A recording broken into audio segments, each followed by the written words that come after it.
After 2 years of living here, I am finally doing the condo tour.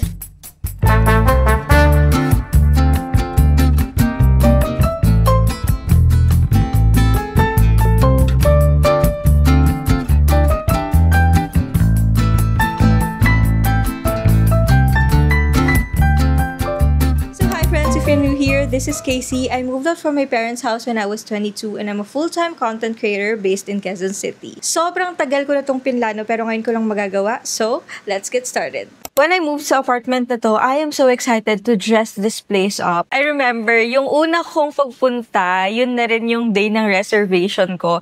Yung next na punta ko, yun na yung moving in ko. Ganun ako ka-excited. From the first day that I visited the apartment, I know na it will be my next home. So, this place is a 27.8 square meter studio unit. I rented this bare for 16,000 pesos and I want this place to be a modern minimalist, Scandinavian or cozy or clean looking. Honestly, ang hirap talaga nun for me kasi ang dami ko talagang gamit. Tapos gusto ko i-maximize yung potential ng buong unit. Ang dami kong spaces na gusto pero pinilit kong gawan ng paraan. And friends, kung di nyo pa napapanood yung mga previous makeover vlogs natin, panoorin nyo after this kasi nandun yung mga detailed explanation about sa bathroom and sa foyer and kitchen. So, for the living or dining or working area, I made sure na cozy talaga siya. And my tip is, kapag may ganito kayo kaliit na space, damihan nyo yung organizer nyo. I actually don't have a working area before and medyo nahihirapan ako na yung dining and working table ko is iisa. Kaya bumili ako sa IKEA ng drawer and table.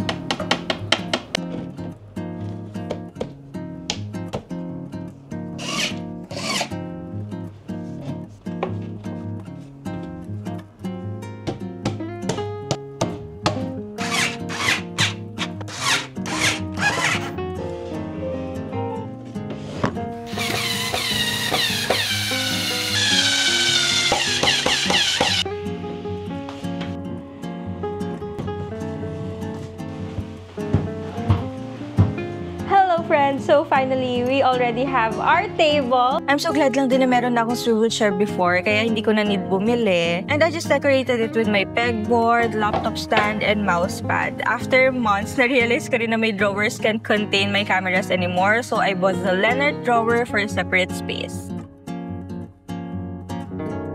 My living area is where my nook and TV is. So, since malaki yung nabili nating TV, I bought a bigger chest drawer para may use pa rin yung stand since ayoko nga mag-drill sa wall. I bought my sofa sa Facebook and super comfy talaga nito and para hindi plain yung wall, I added a printed wall art. My bed is just the previous bed I had and I don't see any reasons pa naman para magpalit and bumili kaya ito muna. I just added more pillows, duvet, and cover, and additional texture for cozier look and feels. Nag-upgrade din ako ng bedside table to match the soft, round, cozy vibe of the room and added carpet from IKEA.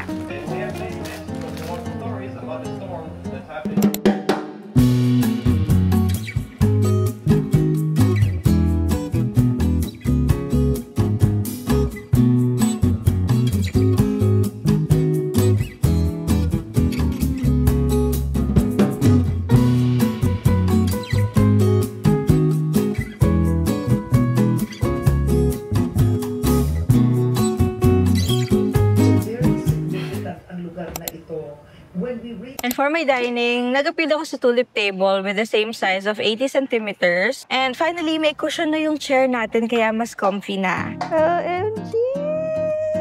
Of course, to complete the final look ng dining area na hindi mukhang Korean or Japanese vibe, we have to change the chairs too. Oh, inipit nila yung OR nila.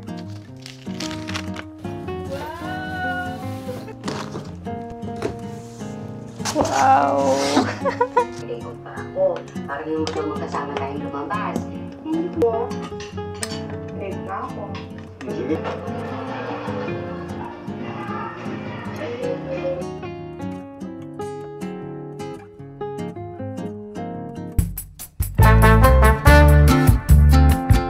So, this is my main door and pagpasok pagpasok natin makikita agad yung lalagyan ng shoes and yung laundry area ko. Sa right side, yung lalagyan ko ng shoes, naglagay din ako dito ng painting kasi yung likod nito is breaker. So, tinatakpan ko yan and yung mga maintenance naman, agad naman nila itong nahanap kasi sila talaga yung mga gumagawa dito sa buong condo. Meron din akong ceramic plate dito, pwedeng lagyan ng mga keys, mga kung ano-ano.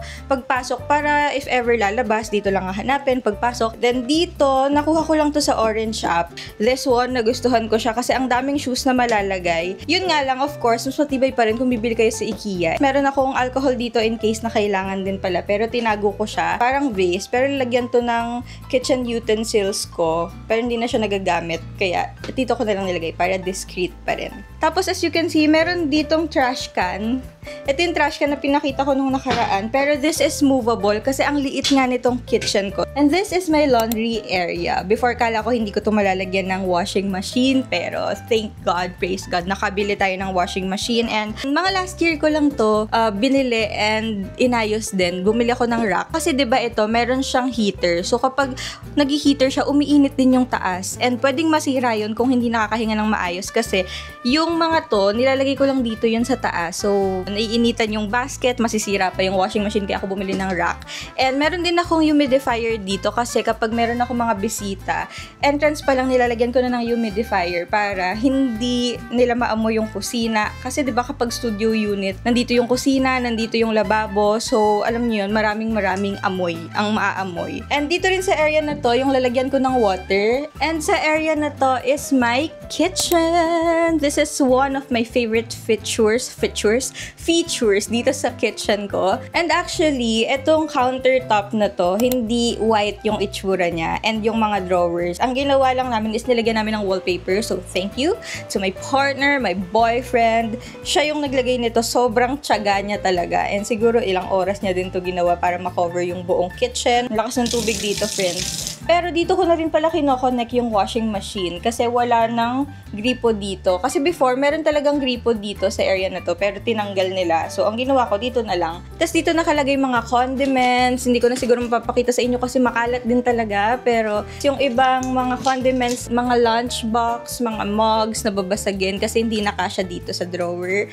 Dito yung mga utensils ko, madalas ko napapakita sa inyo. And yung mga mugs, glasses, and yung mga baking sheets, baking paper, mga ziplocks dito nakalagay sa ilalim. This is from B Coffee and nasa bahay pa ako nila mami, nabili ko na to. And meron ako ditong oil strainer kasi pag nagluluto, sayang naman kung itatapon agad yung oil kung pwede mo naman siyang i-reuse. And these wires na nangyayari dito, madaming beses ko na yung inayos. Tinago ko na, nilagay ko na ulit, hinayaan ko lang dyan. Pero friends, hindi talaga carry, talaga maayos siya. And ang pinaka-convenient na pinakamadikit at pinakamadali kong makuha at maibalik is this one. Bumili lang ako ng Velcro. Ayan o, yung pwede mo siyang tanggalin, pwede mo ibalik. So, pag gagamitin, yan, tatanggalin. Pero pag ibabalik na, igaganto mo lang siya ulit. This is my ref at hindi pa ako nakakagawa ng ref tour. Siguro next time na lang. Pero ito sa taas, yung microwave oven. Bago lang to. I think napakita ko na to sa inyo nung mga nakaraang nag-unboxing ako. Yung ref ko is from Panasonic. This is not sponsored. Nabili ko to sa first apartment ko pa. And bakit nga ba ang laki ng ref ko? Friends, kasi sa mga hindi pa nakakaalam, bukod sa pag-vlog ko ng Living Alone Diaries, I am a food and travel content creator. So, sometimes yung mga brands nagpapadala sila ng food, ng mga frozen goods, hindi pwedeng maliit yung ref ko kasi saan ko itatambak yung mga yun?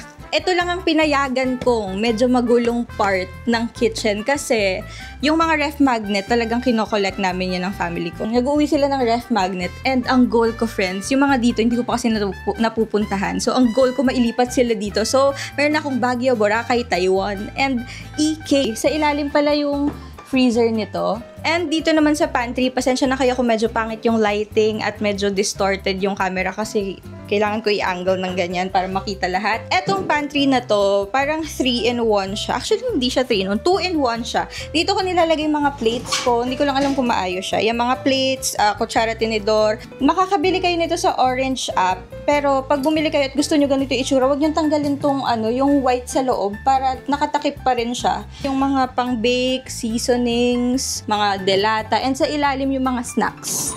And right beside the kitchen, or hindi beside in front of the kitchen. Nandito yung ating bathroom. So when we enter, ito na agad yung makikita natin. Ito yung nasa harap ng pinto.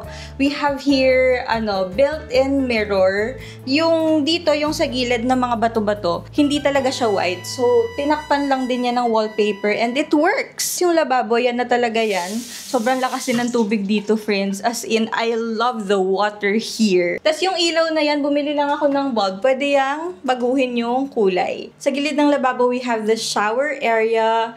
Straight to the point. Ganyan lang siya. Pero yung mga pinakita ko sa inyo before, meron pa akong mga eucalyptus. Hindi pa lang kasi ako nakakabili ulit kasi parang tinatamad na rin ako eh. Ang nagustuhan ko dito sa shower area, meron siyang ventilation kahit kahit CR siya kasi ito na yung labas. Sa area naman na to yung hamper ko, dito ko siya nilalagay. So, shower area, pag ganito mo, hamper. Dito ko dinatago and bumili talaga ako ng breathable and secured and pwedeng i-stack na mga hamper and malaki. Etong bowl area, dito ko nilagay yung mga cleaning materials. Kasi pagka tumutulo, kunyari naglinis ako ng bahay, pag tumutulo siya, diretso siya dito sa drain ng lababo.